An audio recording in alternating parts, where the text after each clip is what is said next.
கர்த்தருக்கு ஸ்தோத்திரம். இந்த சாயங்கால நேரத்துல எனக்கு தந்த இந்த வார்த்தைக்காக தேவனை துதிக்கிறேன். எனக்கு கொடுக்கப்பட்ட வசனம் நீதிமொழிகள் 10:11.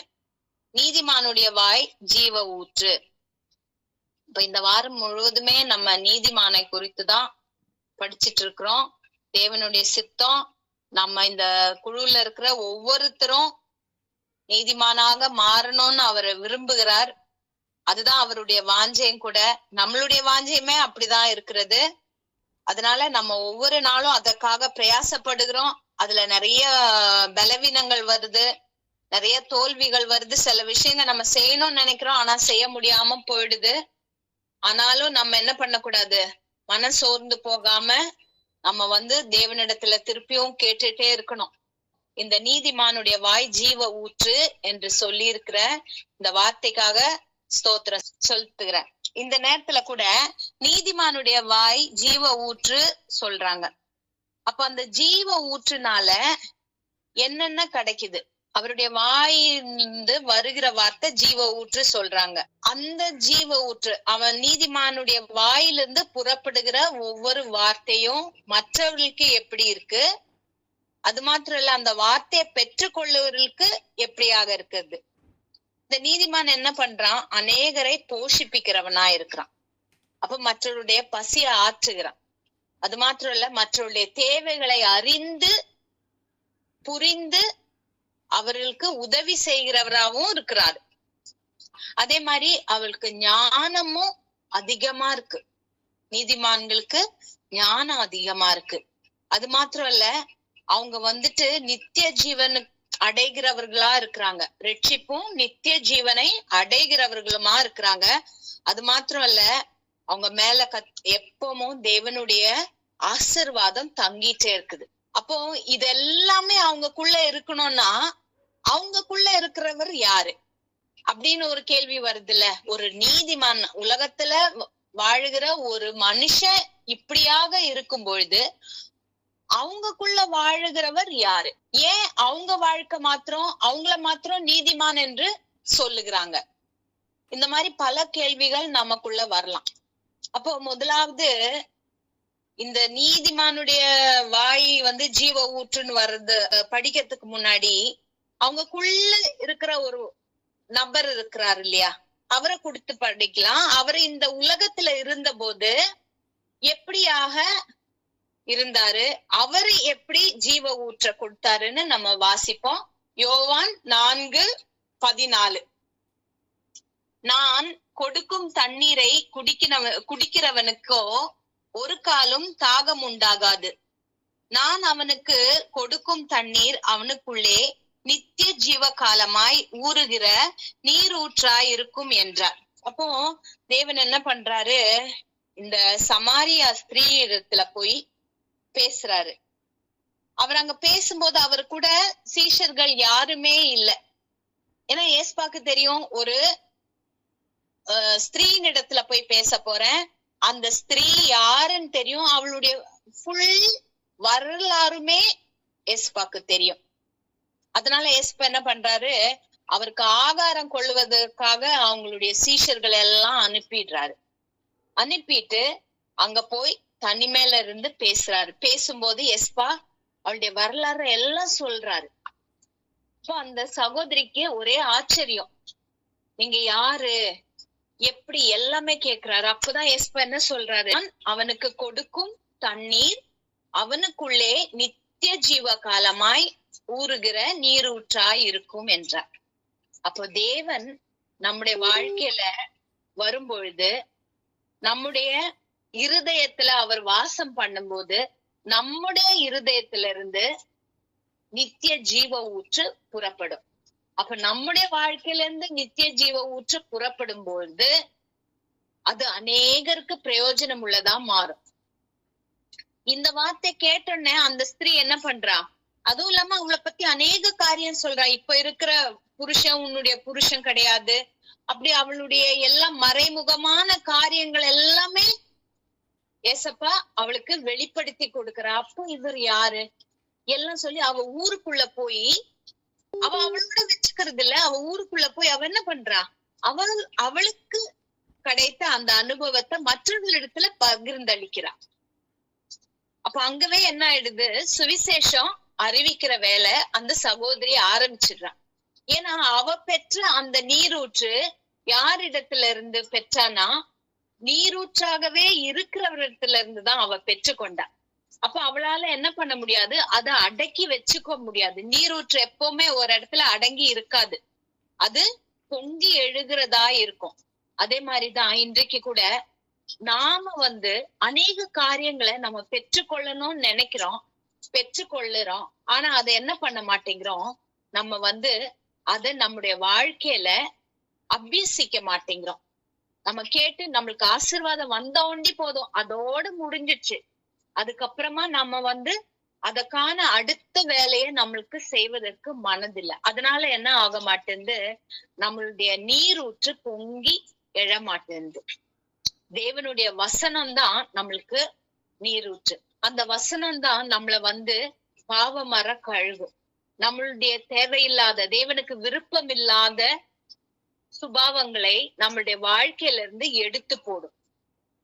அப்ப இந்த சுபாவங்கள் எல்லாம் இந்த நீரூற்று புறப்படத்தக்கதான வழிகளை அடைக்கிற சுபாவங்களா இருக்கிறது, தடுக்கிற சுபாவங்களா இருக்கிறது. அதனால நம்ம வாழ்க்கையில இருந்து அநேக நேரத்துல நீரூற்று புறப்பட முடியாத விதத்துல, சுபாவம் மாத்திரம் இல்ல, நம்மளுடைய சூழ்நிலைகள் கூட. நம்ம அநேக நேரம் நம்மள மாத்திரம் தான் பார்த்துட்டு இருக்கிறோம். ஆபிரகாம் கூட மம்ரேல துக்கத்தோட தலை கீழே போட்டுட்டு உட்கார்ந்துட்டு இருக்கிறாரு. அப்போ ஆபிரகாமே, நீ ஏன் இவ்வளவு துக்கமா இருக்கிற அப்படின்னு வானத்துல இருந்து கர்த்தர் இது சொல்றாரு ஆபிரகாம பார்த்து. அப்போ இன்றைக்கு கூட நம்ம ஒவ்வொருத்தருடைய துக்கத்தையும் கர்த்தர் பார்த்து கொண்டே இருக்கிறார். ஆனா நம்ம என்ன பண்றோம் தெரியுமா, நம்ம கீழே குனிஞ்சு பார்த்துட்டு இருக்கிறோமே ஒழிய அந்த ஒத்தாசை வரும் பர்வதத்திற்கு நேராக நம்மளுடைய கண்ணை உயர்த்த மாட்டேங்கிறோம். நம்மளுடைய சிந்தைகளை, நமக்குள்ள இருக்கிற பிரச்சனைகளை மாத்திரம்தான் நம்ம பார்த்து கொண்டே இருக்கிறோம். நம்ம நினைக்க மாட்டேங்கிறோம், நம்மளை விட பிரச்சனை ஜாஸ்தி அதிகமா இருக்கிறவங்க எவ்வளவோ பேர் இருக்கிறாங்க. நான் பெற்றுக்கொண்ட அந்த துளி ஒரு ஸ்பூனா கூட இருக்கலாம், அந்த நன்மைய நான் மத்தவங்களுக்கு ஏன் பகிர்ந்தளிக்க மாட்டேங்கிறேன்? எப்பவுமே எனக்கு பிரச்சனை, எனக்கு வேதனை, எனக்கு குறைவு இப்படின்னு எனக்குன்னு தான் பார்த்துட்டு நம்ம என்ன ஆயிடுது, நம்ம தலை கீழே குனிஞ்சுக்கிட்டே இருக்குது. அன்னைக்கு அந்த சமாரிய ஸ்திரீ அவர்கிட்ட இருந்து பெற்ற அந்த நன்மைய அவ போய் அந்த கிராமத்துல சொல்லலன்னா அந்த கிராமத்துல இருக்கிற சகோதரி இங்க வந்திருக்க மாட்டாங்க. ஆனா அவ அங்க அதோட நிறுத்தல, ஓடி போய் சொல்றா, பாருங்களேன், என்கிட்ட ஒருத்தர் என்னுடைய வரலாறு முழுவதையுமே சொல்றாரு, அவர் யாருன்னு பாருங்களேன் அப்படின்னு போய் சொல்றா. இன்னைக்கு நம்ம ஒவ்வொருத்தருக்கும் நம்ம சகோதரிகளா ஏசுப்பா ஏன் நம்மள இங்க இந்த இடத்துல இந்த பிளாட்ஃபார்ம்ல நம்ம சேர்த்து வைத்திருக்கிறார். நம்ம ஒருத்தர் பார்த்தது இல்ல, ஆனா தேவனுடைய அன்பு நம்மளை இன்றைக்கு ஒரு செடியாக, ஒரு தோட்டமாக நம்மள கூட்டி சேர்த்து இருக்குது. இந்த தோட்டத்துல மனம் கொடுக்கிற மலர் இருக்கலாம், மனம் இல்லாத மலர் இருக்கலாம், தழும்புகளை ஆற்றுகிற மலர் இருக்கலாம், தழும்புகளை ஆற்றாத மலர்கள் இருக்கலாம். ஆனா ஒவ்வொன்னுக்கும் தேவன் ஒவ்வொரு குணாதிசயத்தை கொடுத்திருக்கிறாரு. மனம் இல்லைன்றதுனால அது பிரயோஜனம் இல்லாததா ஆய் போகல. அதனால யோசிக்காதீங்க, எனக்குள்ள பிரச்சனை இருக்கு, எனக்குள்ள குறைவுகள் இருக்கு அப்படின்னு யோசிக்காதீங்க. குறைவான நம்மள கூட அவர் எடுத்து பிரயோஜனப்படுத்துறதுக்கு காத்திருக்கிறாரு. ஒரே ஒரு விஷயம்தான் தேவன் நம்ம கிட்ட எதிர்பார்க்கிறது, நம்மளுடைய நாவுனால, தேவனே ஏசப்பா என்னுடைய இருதயத்துல வாங்க, நான் பாவியானவ, என்ன வச்சு எந்த பிரயோஜனமும் இல்ல, ஞானம் இல்லாதவ, உலகத்தார் என்ன தோற்று போனவ என்று சொல்றாங்க, எல்லாத்துலயும் தோல்விதான், கண்ணீர் தான் ஏசப்பா, ஆனா உம்மால மாத்திரம்தான் என்னுடைய தோல்விய ஜெயமா மாத்த முடியும், நான் அதை நம்புறேன். சமாரியா ஸ்திரீயுடைய வாழ்க்கையில நீங்க ஒரு பெரிய மாற்றத்தை கொடுத்தவர். இன்றைக்கும் நீங்க என்னோடு கூட இருக்கிறீங்க அப்படின்னு சொல்லி இந்த நாள்ல நம்ம அவரை நோக்கி பார்ப்போம். நம்ம கீழே நோக்காம மேல நோக்கி அந்த ஒத்தாசை வரும் பர்வதத்தை நோக்கி ஒவ்வொரு நாளும் நம்ம அவரை பார்த்து பேசுவோம். அவர் நம்மளுடைய சத்தத்தை கேட்பதற்காக பரலோகத்துல இருந்து இறங்கி வர்றாராம். அவரு முன்னமே இறங்கி வந்து அவர் நம்மளுக்காக செய்ய வேண்டியதெல்லாம் செஞ்சு முடிச்சு போயிருக்கிறாரு. ஆனா மீண்டும் மீண்டுமாக மனுஷருக்குள்ள வாசம் பண்ணுவதே அவருடைய மன வாஞ்சை. ஆனா நம்ம இன்னைக்கு என்ன பண்றோம் தெரியுமா? உலக பிரகாரமான காரியங்களை தேடி போயிட்டு இருக்கோம். அங்க போனா நிம்மதி கிடைக்குமா, இங்க போனா நிம்மதி கிடைக்குமா, இவங்க கிட்ட போன் பண்ணி பேசினா நிம்மதி கிடைக்குமா. ஆனா அந்த ஜீவ ஊற்ற நம்ம என்ன பண்றோம் தெரியுமா? புறந்தள்ளுறோம். நமக்காக ஓடுகிற ஒரு நதி உண்டு. அந்த நதியில நம்மளுடைய பாவங்களை எல்லாம் கழுவுறதுக்காக காத்து கொண்டிருக்குது. அதுதான் அந்த கல்வாரி சிலுவையில ஊற்றப்பட்ட அந்த இரத்தமாகிய நதி. வேற எந்த உலக பிரகாரமான காரியம் நீங்க செஞ்சாலும் நம்மளுடைய பாவங்கள் கழுக முடியாது. நம்முடைய வாழ்க்கையில நிம்மதி வராது. நம்முடைய வாழ்க்கையில சமாதானம் வராது. சமாதானத்தின் காரணர் அவர் ஒருவர் தான். நீங்க எவ்வளோ உங்களுக்கு சேர்த்து வச்ச ஆஸ்திகளை நீங்க செலவழித்தாலும் நீங்க எதிர்பார்க்கிறது கிடைக்காது. இதெல்லாம் இந்த உலகத்துல தற்காலிகம். ஆனா நித்தியானித்தியமான ஒரே ஒரு ஜீவ ஊற்று உண்டு. அந்த ஊற்று உங்க வாழ்க்கையில வந்துச்சுன்னா உங்களை யாரால பிடிச்சாலும் நிறுத்த முடியாது. அது அவர்தான் கர்த்தராகி இயேசு கிறிஸ்து. அதனால இந்த நீதிமான் நீதிமான் என்று சொல்லும் போது அந்த பட்டியல்ல நாம ஒவ்வொருத்தரும் வந்து சேர்வது இயேசுப்பாவுடைய தேவனுடைய சித்தமா இருக்கிறது. அதுக்காக தான் அவர் இந்த பூலோகத்திற்கு வந்தாரு. அவர் வந்து பிதாவினுடைய மடியில சகல நன்மைகளையும் சகல மகிமைகளையும் அனுபவித்து கொண்டிருந்தவர். அதெல்லாம் நம்மளுக்காக அற்பமாக குப்பையாக எண்ணி விட்டு இந்த பூலோகத்துக்கு வந்தார். அப்படிப்பட்ட தேவனை நம்ம இன்னைக்கு என்ன பண்றோம்? புறந்தள்ளிடுறோம். புறந்தள்ளிட்டு தேவையில்லாத நீரூற்ற பார்த்து ஓடிட்டே இருக்கிறோம். என்ன செய்யறதுன்னு நம்மளுக்கே தெரியல. எவ்வளோ நம்ம காதுகள்ல சுவிசேஷங்கள் நாம கேட்ட பொழுதும் நம்ம காதுகள், நம்மளுடைய சிந்தைகள், நம்மளுடைய இருதயம் மந்தமாயிட்டே இருக்கு. நம்மள என்ன பண்ணுது? இந்த மந்த நிலைமை நீதிமானுடைய பட்டியல்ல சேர்க்க முடியாதபடி தடை செய்து கொண்டே இருக்குது. இன்றைக்கு கூட பாடல்ல நம்ம கேட்டோம், நியாய தீர்ப்பின் நாள் நெருங்குது. இது என் சின்ன வயசுல இருந்தே பாடிட்டு இருக்கிறோம். ஆனா நம்மளுக்கு தெரியாது என்னைக்கு இந்த நியாய தீர்ப்பின் நாள் வரும்னு. ஒரு நாள் இந்த சுவிசேஷம் இல்லாத நாள் வரப்போகுது. நம்மளுடைய கரத்துல வேதாகமா இல்லாத நாள் வரப்போகுது. ஆனா நம்ம ஒவ்வொருத்தங்களும் ஜெபிக்கணும், ஏசப்பா அந்த நாளுக்குள்ள நாங்களும் போய்விடாதபடி காத்து கொள்ளுங்க. இன்றைக்கு நம்மளுக்கு கிடைச்சிருக்கிற இந்த ஸ்லாக்கியம் எப்ப வேணாலும் நம்ம கையில இருந்து பறிக்கப்படலாம். சத்தீஸ்கர்ல ஒரு பாஸ்டர் இறந்து போயிட்டாரு. அவருடைய மரணப்பட்ட அந்த சரீரத்தை புதைப்பதற்கு அங்க எதிர்ப்பு. அந்த மாதிரி நாட்கள் வந்து கொண்டே இருக்கிறது நாம் அறிகிறது இல்ல. ஏன்னா நம்ம வந்து மந்த நிலைமையில இருக்கிறோம். அந்த நீரூற்ற பார்க்க முடியாதபடி, அந்த நீரூற்று நம்முடைய இருதயத்துல இருந்து நம்முடைய வாழ்க்கையில இருந்து புறப்பட தடையா இருக்கிற அநேக காரியங்கள் உண்டு. இன்றைக்கு உலகத்தாரும் நிறைய தான தர்மங்க செய்யறாங்க. ஆனா அவர்கள் செய்வது என்னதென்று அறியாமலே செய்து கொண்டிருக்கிறாங்க. அவங்களுக்கு வைத்து கொள்ள முடியாதபடி நிதிகள் இருக்குது. அதனால அதை எடுத்துட்டு போய் எங்கன்னா ஏதாவது பண்ணணும். அதனால தான தர்மங்கள் செய்யறாங்க. அதனால நற்காரியங்கள் செய்து கொண்டு இருக்கிறாங்க. ஆனா இது எதுவுமே அவர்களை பரலோகத்துக்கு கொண்டு போய் சேர்க்க முடியாது. அடுத்தது என்னன்னா ஆகாரும் இதே மாதிரிதான். அவங்களுக்கு தேவனை பத்தி தெரியவே தெரியாது.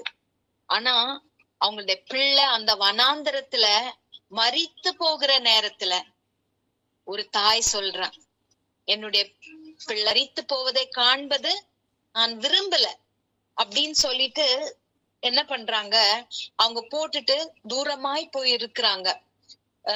ஆதியாகமம் 21:19. தேவன் அவளுடைய கண்களை திறந்தார். அப்பொழுது அவள் ஒரு தண்ணீர் துறவை கண்டு போய் துருத்தியிலே தண்ணீர் நிரப்பி பிள்ளைக்கு குடிக்க கொடுத்தாள். அப்போ தேவன் அவளுடைய கண்ணீரை கண்டு, ஒரு துருத்தினா கொஞ்ச நேரத்துக்கு தான் அந்த தண்ணி இருக்கும். அதுவும் வனாந்திரத்துல நம்மளுக்கு வந்துட்டு நிழல் என்று சொல்லுகிற ஒரு காரியமே அங்க இருக்காது. ஆபிரகாம் வீட்டுல இருந்து அவங்க எஜமாட்டி என்ன பண்ணிடுறாங்க, துரத்தி அனுப்பிடுறாங்க. அவங்க என்ன பண்ணுவாங்க, குழந்தை ரொம்ப சின்ன குழந்தை, அவங்க என்ன பண்ணுவாங்க, அவங்களுக்கு வேற வழியே இல்ல, அழுதாங்க. அவங்க கூக்குரல் அங்க பரலோகத்துல கேட்கப்பட்டது. தேவன் இரக்கம் பாராட்டினார். அவர் நினைச்சா ஒரு கப்பு தண்ணி கொடுத்துட்டு அப்படியே போயிட்டு இருக்கலாம். ஆனா அது அவருடைய சித்தம் இல்ல. அந்த பிள்ளை ஜீவ காலம் வாழணும். அந்த சந்ததியும் நாம் தான் ஜீவனுள்ள தேவன் என்பதை அறிந்து கொள்ளணும். அதனுடைய புறப்பாடுதான் இந்த நீரூற்று. இன்றைக்கு அவர்கள் மத்தியிலையும் சுவிசேஷம் கடந்து போகுது. அவர்களும் நீரே வரப்போகிற மேசையா என்று அறிந்து கொள்ளுகிறார்கள். ஏனென்றால் அந்த வனாந்திரத்துல ஆகார் மூலமாக கொடுக்கப்பட்ட அந்த நீரூற்று எவ்வளவு வருஷ காலம் வேணா இருக்கலாம். ஆனா தேவன் உங்களை முன் குறித்தார் என்றால் ஒரு நாளும் நீங்க அவருடைய கண்ணுல இருந்து தப்பிக்கவே முடியாது. அதனால இன்றைய தினம் நாம ஒவ்வொருத்தரும், என்னை கேட்கிற ஒவ்வொருத்தரும் ஒரு தீர்மானத்துக்குள்ளாக வருவோம். நம்மளுடைய காரியங்கள்ல ஜீவ ஊற்று புறப்படாதபடி தடையா இருக்கிற காரியங்களை இன்றைக்கு என் தேவனோடு கூட நான் சரி செய்து கொள்ளுவேன். எசப்பா, என்னால தனிமையாக இந்த காரியத்தை செய்ய முடியாது. ஏனென்றால் நான் வாழ்கிறது பாவம் நிறைந்த உலகத்துல. இந்த உலகத்தின் அதிபதி ரொம்ப பலமுள்ளவன் ஏசப்பா. அவனை ஜெயிப்பதற்கு உம்மால மாத்திரம்தான் முடியும். நீங்க சகாயம் செய்யுங்க.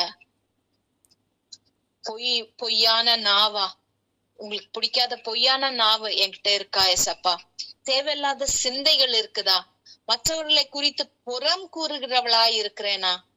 என்ன உங்களுக்கு பிடிக்காத விஷயம் என்கிட்ட இருக்கு, கிரியை என்கிட்ட இருக்கு, செயல் என்கிட்ட இருக்கு, பார்வை, உமக்கு பிடிக்காத பார்வை இருக்கிறதா?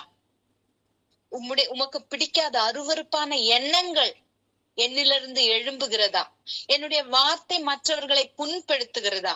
என் வார்த்தையினால மற்றவர்களை நான் காயப்படுத்துகிறேனா? அப்படி சொல்லி நம்ம இன்றைக்கு நம்மளை நாமே ஆராய்ந்து பார்ப்போம். நம்ம ஆராய்றதுனால நம்முடைய வாழ்க்கையில இருந்து அந்த நீரூற்றுக்கு ஒரு தடம் அங்க வெளிப்படக்கூடிய பெரிய ஒரு காரியத்தை தேவன் இன்றைக்கு நம்மளுடைய வாழ்க்கையில செய்வார். அவர் சரி செய்யக்கூடியவர். அவர் தான் நமக்காக சகலத்தையும் செய்து முடித்தவர், செய்து முடிக்க போகிறவரும். அவர் நமக்காக காத்து கொண்டு இருக்கிறார். மகளே, என் மகனே, நீ என் அண்டையில வா, நான் உனக்கு இளைப்பாறுதல் தரேன். முதலாவது என் ராஜ்யத்தையும் நீதியும் தேடு, மீதி எல்லா காரியமும் நான் உனக்கு கொடுக்கிறேன். ஆனா இந்த பாவமான உலகத்துல அவருடைய ராஜ்யத்தையும் நீதியும் தேடுறதுதான் ரொம்ப கஷ்டமான காரியம். அதனால இரவும் பகலும் அவருடைய பாதத்துல இருந்து அவருடைய வார்த்தையை வாசித்து வாசித்து நம்மளை நாமளே சரி செய்து கொள்வோம். இந்த ஜீவனுள்ள வார்த்தை அல்லாமல் வேற எந்த ஒரு வார்த்தையும், வேற எந்த ஒரு காரியமும் நம்மளுடைய வாழ்க்கையை சரி செய்ய முடியாது. அந்த நீதிமானின் பட்டியல்ல நம்மளை கொண்டு வந்து சேர்க்கவும் முடியாது. தேவன் தாமே இந்த வார்த்தையை ஆசிர்வதிப்பாராக. ஆமேன்.